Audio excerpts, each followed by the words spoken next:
Hi friends, मैं रंजित कुमार आप लोगों को आरपी जनरल स्टडी पॉइंट में स्वागत है। हम लोग साइंस के महत्वपूर्ण टॉपिक लेके आए हैं दोस्तों, जो कि फर्स्ट वीडियो में आप लोगों को 1 से 12 तक बता दिए थे, लेकिन आज सेकंड वीडियो लेके आए हैं। देखते हैं इसमें क्या है, मानव शरीर के महत्वपूर्ण तथ्य के बारे में। 13 नंबर क्वेश्चन है दोस्तों कि रक्त को शुद्ध करता है, लाल रक्त कण का निर्माण होता है, लाल रक्त कण का जीवन काल कितना होता है। इन सारी वीडियो देखने के लिए हमारे वीडियो से बने रहें दोस्तों। आइए देखते हैं क्या है कि रक्त को शुद्ध करता है। रक्त को जो शुद्ध करता है उसको क्या बोलते हैं? किडनी। क्या बोलते हैं? किडनी। और किडनी का भार कितना होता था? 150 ग्राम। रक्त को शुद्ध करता है उसको क्या बोलते हैं? वृक्क। वृक्क यानी कि किडनी। वृक्क यानी कि इसको क्या बोलते हैं? किडनी बोलते हैं। क्या बोलते हैं? किडनी। और दूसरा चौथा नंबर क्वेश्चन 14 नंबर क्वेश्चन है दोस्तों कि लाल रक्त कण का निर्माण। लाल रक्त कण का निर्माण किस में होता है? अस्थि मज्जा में। किस में होता है? अस्थि मज्जा में होता है। लाल रक्त कण का निर्माण होता है अस्थि मज्जा में। अस्थि मज्जा। अस्थि मज्जा में होता है। और 15 नंबर क्वेश्चन है दोस्तों कि लाल रक्त कण का जीवन काल। लाल रक्त कण का जीवन काल कितने दिनों तक होता है? अगर जो आप लोग जानना है तो हमारे कमेंट बॉक्स में कमेंट करके हमें बताएं कि लाल रक्त कण का जो जीवन काल होता है वह कितने दिन तक होता है। अगर यदि नहीं जाने तो कोई बात नहीं है, आइए हम लोग जानने का प्रयास करेंगे कि लाल रक्त कण का जो जीवन काल होता है वह कितने दिन तक होता है। तो आप जान लें कि लाल रक्त कण का जो जीवन काल होता है वह 20 से 120 दिन तक होता है। कितना दिन तक? 20 से 120 दिन तक। 16 नंबर क्वेश्चन है दोस्तों कि श्वेत रक्त कण का जीवन काल। श्वेत रक्त लाल रक्त कण का तो जीवन काल हम लोग जान गए, लेकिन श्वेत रक्त कण का जीवन काल जानने के लिए हमारे वीडियो से एकदम बने रहें एकदम और देखते रहें कि श्वेत रक्त कण का जीवन काल कितने दिन तक होता है। इसको हम बता देते हैं, यह होता है 2 से 4 दिन। कितना होता है? 2 से 4 दिन तक इसका जीवन काल रहता है। और 17 नंबर क्वेश्चन है दोस्तों कि रक्तचाप मापने वाला यंत्र। रक्तचाप मापने वाला यंत्र जो देखते हैं डॉक्टर घर में, जो बीपी नापता है, ब्लड प्रेशर जो नापता है, उसको क्या बोलते हैं? बोलते हैं कि मीटर। हम लोगों को मीटर लगा है। मीटर नहीं है वो, क्या है? स्फेग्नो मैनोमीटर उसका नाम है। क्या है? स्फेग्नो। स्फेग्मो मैनोमीटर। स्फैग्मोमैनोमीटर। क्या है? स्फैग्मोमैनोमीटर। 18 नंबर क्वेश्चन है कि ब्लड बैंक कहलाता है। ब्लड बैंक किसको बोला जाता है? ब्लड बैंक फ्लीहा को बोलते हैं। किसको? फ्लीहा को। ब्लड बैंक बोला जाता है फ्लीहा को। 19 नंबर क्वेश्चन है दोस्तों कि भोजन का पाचन प्रारंभ होता है। भोजन का पाचन कहाँ से स्टार्ट होता है? हम लोग खाना खाने के बाद तो आँत से स्टार्ट होता है पचने का, लेकिन नहीं। भोजन का जो पाचन होता है उसका क्रियाकलाप मुंह से स्टार्ट हो जाता है। जैसे ही कोई चीज़ हम डाले मुंह में तो यहाँ से पचना स्टार्ट हो गया, यहाँ से टुकड़े टुकड़े हो जाते हैं, उसके बाद अंदर जाते हैं, यानी कि पचना मेरा मुँह से स्टार्ट हो जाता है। कहाँ से? मुँह से। और 20 नंबर क्वेश्चन है कि पचे हुए भोजन का अवशोषण कहाँ पे होता है? पचे हुए भोजन का जो अवशोषण होता है वह छोटी आंत में होता है। कहाँ होता है? छोटी आंत में। इसको लिख देते हैं, कहाँ पे होता है? छोटी आंत। 21 नंबर क्वेश्चन है दोस्तों कि पित्त बाइल स्रावित होता है। पित्त जो अम्ल है वह बाइल कहाँ से स्रावित होता है? या अकृत। कहाँ से? या अकृत से स्रावित होता है। अकृत में। इसको बोल देते हैं क्या? अकृत में। अकृत। लीवर को हम लोग अकृत बोलते हैं। किसको? लीवर को अकृत बोलते हैं। 22 नंबर क्वेश्चन है कि विटामिन ए संचित रहता है। तो आप लोगों को हम बता दें कि विटामिन ए का जो संचित रहता है, जो भंडार होता है, वह अकृत में ही रहता है। कहाँ? अकृत यानी लीवर में। यह भी अकृत में रहता है। अकृत में, जिसको कि लीवर बोलते हैं। लीवर।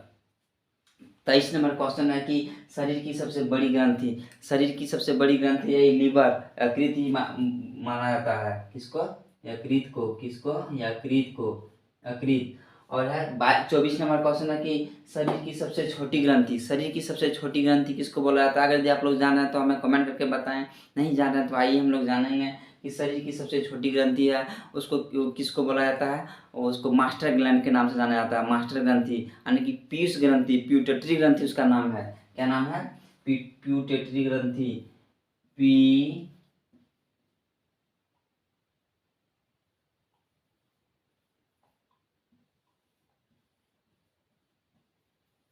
इसका नाम क्या है? पिट्यूटरी ग्रंथि, यानी कि इसको मास्टर ग्लैंड भी कहा जाता है।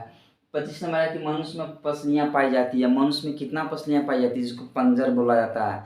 देखते हैं ना, कि इसमें कितना, यहाँ देखिए छूने के बाद पता चलेगा कि इसको पंजर बोला जाता है। पसलियाँ है, क्या है? पसलियाँ, हड्डी और पसली। हड्डी दूसरा चीज़ है, लेकिन पसली जो मेरा ये है, या मनुष्य में 12 जोड़ी पाया जाता है। कितना? 12 जोड़ी, यानी कि 24 को पाया जाता है। 12 जोड़ी, इसको लिख देते हैं 12 जोड़ी, यानी कि 24 को पाया जाता है। मनुष्य में पसलियाँ कितना पाया जाता है? 24 को। 12 जोड़ी यानी कि 24 को। नंबर क्वेश्चन क्या है कि शरीर में हड्डियों की संख्या होती है। शरीर में हड्डियों की संख्या कितनी होती है? 206। कितना होता है? 206। लेकिन आपको बता दें कि जो शरीर में कुल हड्डियों की संख्या 206 होती है, आदमी को बड़ा होने के बाद होता है, लेकिन जब छोटा बच्चा रहता है उसके शरीर में हड्डियों की संख्या कितना होता है? 208। कितना होता है? 208। 27 नंबर क्वेश्चन है कि शरीर में मांसपेशियों की संख्या। हड्डियों की संख्या तो हम लोग जान गए, लेकिन मांसपेशियों की संख्या यदि आप लोग जान रहे हैं तो हमारे कमेंट बॉक्स में जल्दी कमेंट करें। अगर तो नहीं जान रहे हैं तो आइए हम लोग जानने का प्रयास करेंगे कि शरीर में जो मांसपेशियों की संख्या होती है वह 639 को होता है। कितना? 639। कितना होता है? 639। 28 नंबर क्वेश्चन है कि लार में पाए जाने वाला एंजाइम्स। हम लोग जो कुछ भी खाते हैं तुरंत मुंह में लार आता है, उसमें कौन सा एंजाइम्स पाया जाता है? अगर यदि आप लोग जान रहे हैं तो हमारे कमेंट बॉक्स में कमेंट जरूर करें। अगर यदि नहीं जान रहे हैं तो आइए हम लोग जानेंगे कि लार में जो पाए जाने वाला एंजाइम्स को क्या बोलते हैं? टाइलिन। क्या बोलते हैं? टाइलिन। टाइलिन बोलते हैं उसको। क्या बोलते हैं? टाइलिन। 29 नंबर क्वेश्चन है कि मनुष्य का हृदय होता है। मनुष्य का हृदय कैसे होता है? 4 कोष्ठीय होता है। किस तरह का होता है मनुष्य का हृदय? 4 कोष्ठीय होता है। 4 कोष्ठीय होता है मनुष्य का हृदय।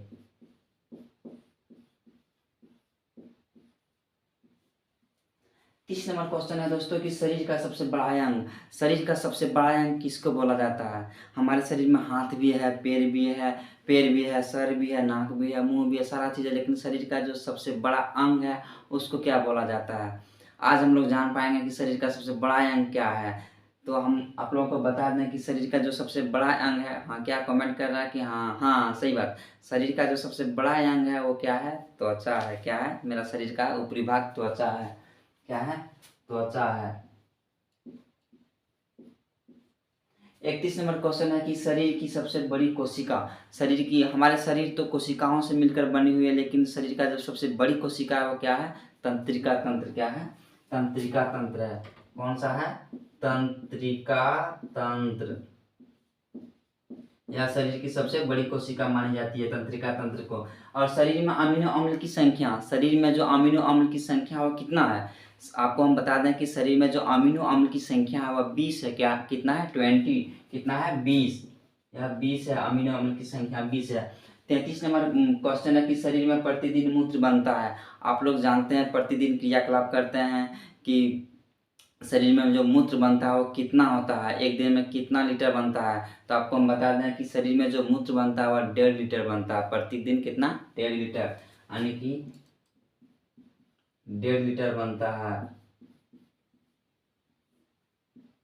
प्रतिदिन। 1.5 लीटर बनता है। और मूत्र में जो दुर्गंध होता है वह किसके कारण होता है? अगर यदि आप लोग जान रहे हैं तो हमें ज़रूर बताएं। अगर यदि नहीं जान रहे हैं तो आइए हम लोग जानेंगे कि मूत्र में जो दुर्गंध होता है वह यूरिया के कारण होता है। क्या? किसके कारण? यूरिया के कारण।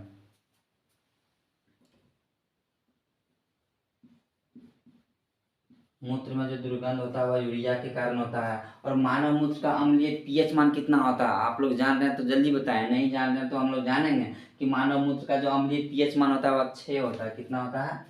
6 होता है। 36 नंबर क्वेश्चन है कि टिबिया नामक हड्डी पाई जाती है। टिबिया नामक हड्डी, हड्डी तो पाई जाती है, लेकिन टिबिया नामक हड्डी कहाँ पाई जाती है? आप लोग जरूर बताएं, नहीं जान रहे हैं तो आइए हम जानेंगे कि टिबिया नामक जो हड्डी है वह पैर में पाई जाती है, टांग में पाई जाती है। टॉ से टिबिया, टॉ से टांग। किस में पाई जाती है? टांग में, यानी कि पैर में। 37 नंबर क्वेश्चन है कि शरीर में ऊतकों का निर्माण। शरीर में ऊतकों का निर्माण कैसे होता है? प्रोटीन से होता है। किससे होता है? प्रोटीन से होता है। शरीर में जो ऊतकों का निर्माण होता है वह प्रोटीन से होता है। प्रोटीन, प्रोटीन से होता है। 38 नंबर क्वेश्चन है दोस्तों कि शरीर का जो समान तापमान होता है वह कितना होता है? शरीर में जो समान तापमान होता है मेरा कितना होता है? आप लोगों को हम बता दें कि कोई भी किसी को बुखार लग जाता है उसका तापमान अधिक हो जाता है, कम हो जाता है, वो कितना होता है? आज उसके बारे में हम लोग चर्चा करेंगे। तो जाना कि शरीर का जो समान तापमान होता है वह 37 डिग्री सेल्सियस, सेल्सियस में कितना होता है 37 डिग्री, और फ़ारेनहाइट में कितना होता है और केल्विन में कितना होता है। अगर यदि आप लोग जान रहे हैं तो जल्दी बताएं, नहीं जान रहे हैं तो आइए आज हम लोग जान जाएंगे कि शरीर का जो समान तापमान होना चाहिए, स्वस्थ मनुष्य का तापमान होना चाहिए कितना होना चाहिए, कितना होना चाहिए सेल्सियस में, तो 37 डिग्री सेल्सियस कितना होना चाहिए 37 डिग्री सेल्सियस। और केल्विन में कितना होना चाहिए 310 केल्विन, कितना 310 केल्विन। और फ़ारेनहाइट यदि बोला जाए तो फ़ारेनहाइट में 98.6 डिग्री फ़ारेनहाइट होना चाहिए, कितना 98.6 डिग्री फ़ारेनहाइट। या किसका मनुष्य समान मनुष्य का मतलब तापमान, स्वस्थ मनुष्य का जो समान तापमान होना चाहिए वह कितना शरीर का तापमान होना चाहिए वह 37 डिग्री सेल्सियस होना चाहिए सेल्सियस में। फ़ारेनहाइट में 98.6 डिग्री फ़ारेनहाइट, और केल्विन यदि बोला जाए तो 310 केल्विन होना चाहिए। दोस्तों ये समान मनुष्य के महत्वपूर्ण तथ्य थे, शरीर के महत्वपूर्ण तथ्य। अगर यदि ये वीडियो आप लोगों को अच्छा लगे दोस्तों तो हमारे चैनल को लाइक एवं सब्सक्राइब जरूर कर दें दोस्तों। धन्यवाद, फिर मिलेंगे हम लोग अगला वीडियो में।